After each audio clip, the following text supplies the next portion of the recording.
નમસ્તે મિત્રો, આપણે એક ક્વેશ્ચન પેપરની ચર્ચા કરીશું. એની ખાલી જગ્યા એમાં છે કે યુ બોરો માય કાર. બોરો એટલે ઉછીનું લેવું. એ ખાલી જગ્યા ઇફ યુ આસ્ક કરો. જો તમે મારી કાર લઈ શકશો, ખાલી જગ્યા ઇફ યુ આસ્ક કરો. હવે અહીં ઇફ યુ આસ્ક કરો એ પાછળ વાક્યનું ક્લોઝ છે. જો તમને કહેવામાં આવે, પૂછવામાં આવે તો યુ બોરો માય કાર, તમે મારી કાર લઈ શકો છો. તો અહીં લઈ શકો છો તો અહીં કુડનો ઉપયોગ કરી શકાય. કુડ એ કેનનું ભૂતકાળ અહીંયા છે એટલે કેનનું ભૂતકાળ મુકાય. બીજું આ વાક્ય જે છે એ સબ્જ્યુનિટી મૂડનું છે, બરાબર. સબ્જ્યુનિટી મૂડનો અર્થ અહીંયા એવો થાય કે જો તમને પૂછવામાં આવે, કહેવામાં આવે તો તમે મારી કાર લઈ શકો છો. હવે જો સુધી કહેવામાં ના આવે એટલે ત્યાં સુધી તમે ના લઈ શકો. તો આવી ક્રિયાઓ જે છે અનિશ્ચિત ક્રિયાઓ હોય, એમાં અનરિયલ બાબત હોય, તો તેઓ આગળ તમે સબ્જ્યુનિટી મૂડ મૂકી શકો. અને સબ્જ્યુનિટી મૂડની અંદર અહીં કાળ જે છે, જો અહીં ભૂતકાળ છે તો અહીંયા ભૂતકાળ મૂકવો પડે તો કુડ જ આવે. કેમનું ભૂતકાળ કુડ છે અને એ અહીં વપરાય છે. બીજું ટેલ મી વેન ખાલી જગ્યામાં હોળી. અહીંયા એક વાક્ય છે આપણે લખવાનું છે. હવે ટેલ મી, તમે મને કહો, તો એના પછી વેનથી આ વાક્ય શરૂ થયું છે. હવે આ વાક્યની અંદર તમે જ્યારે જવાબ લખો તો તમે ટેલ મી, તમે ક્યારે જઈ શકો છો, તો ક્યારે જવું એવો અર્થ છે. તો અહીંયા તમે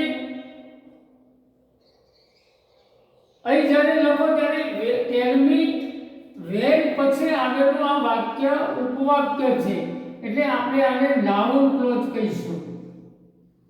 નાઉન ક્લોઝ એટલે શું? તો નામનું કામ કરે.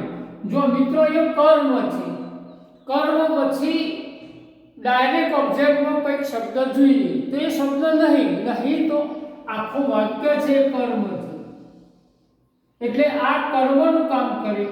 અને આની સંજ્ઞા એટલે કે નામ, આનું નામ શું, તમે મને કહો શું કહેવાનું. દાખલા તરીકે આપણે વાક્ય લખીએ કે હી ઇઝ અ ટીચર, તો હી ઇઝ અ ટીચર એમાં ટીચર શું છે? ટીચર નામ છે, સંજ્ઞા છે. તો અહીંયા જે સંજ્ઞા તમે વાપરી છે એ સંજ્ઞા, અહીંયા તમે જે સંજ્ઞા વાપરી ટીચર, ચલો આપણે એક કામ કરીએ કે ટીચર લખવું જ નહીં, તો તમે હી ઇઝ કહીને કરો તો વાક્ય અધૂરું ગણાય. વાક્યનો કોઈ મિનિંગ જ ના થાય, અર્થ જ ના નીકળે. એટલે તમે કંઈક કહેવા માંગો છો, હી ઇઝ, તમે કંઈક કહેવા માંગો છો. તો અહીંયા એવું છે કે તમે ટેલ મી કંઈ વાક્ય ઊભું રાખો તો કંઈક તમે મને કહેવા માંગો છો. હવે જે કહેવા માંગો છો એ આખું વાક્ય છે. તો અહીંયા તમે યુ આર લિવિંગ, એટલે યુ આર લિવિંગ એટલે અહીં કર્તા ક્રિયાપદ, આ ક્રિયાપદ, આ સહાયકાર ક્રિયાપદ, તો કર્તા ક્રિયાપદ છે તો અહીંયા કર્તા અને ક્રિયાપદ છે. તો આ કર્તા અને ક્રિયાપદ જે છે, બરાબર, એ આખું વાક્ય છે. પછી આગળ ઓન હોલિડે તે એની સાથે જોડાયેલો શબ્દ એટલે ટૂંકમાં એ વાક્યનો જ ભાગ છે.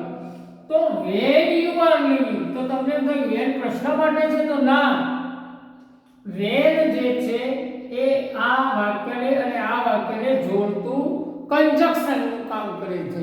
તો કંજક્શન છે અને એના પછી વાક્ય છે એટલે આ વાક્ય જે છે એ આ કર્મ છે એનું કોમ્પ્લિમેન્ટરી, એટલે કે એને સમજવા માટે જે વાક્ય શબ્દ જોઈએ એ છે, એટલે એ નામનું કામ કરે છે, માટે એને નાઉન ક્લોઝ કહી શકાય.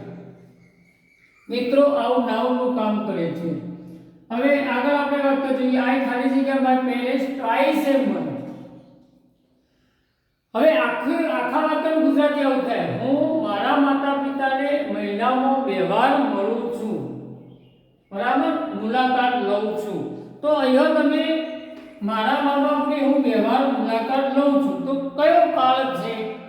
તો 2 વાર, ટ્વાઇસ એટલે 2 વાર થાય, વન્સ એટલે 1 વાર થાય, ટ્વાઇસ એટલે 2 વાર થાય, થ્રાઇસ એટલે 3 વાર થાય, પછી 4th time, 5th time, 6th time, તે રીતે લખાય મિત્રો. 1 વાર, 2 વાર, 3 વાર, બરાબર. આવું માપ બતાવવાનું હોય ત્યારે આવા ફ્રેક્શનલ શબ્દો વપરાય.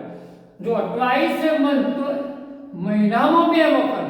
તો મહિનામાં 2 વખત એવું કહેવા માટે આ ક્રિયા દરરોજ થતી ક્રિયા છે. દરરોજ થતી ક્રિયા હોય એટલે આ વાક્યની અંદર આઈ છે માટે એને શું આવે? વિજિત આવે. તો વિજિત મૂકો તો આ વાક્ય શું થઈ જાય?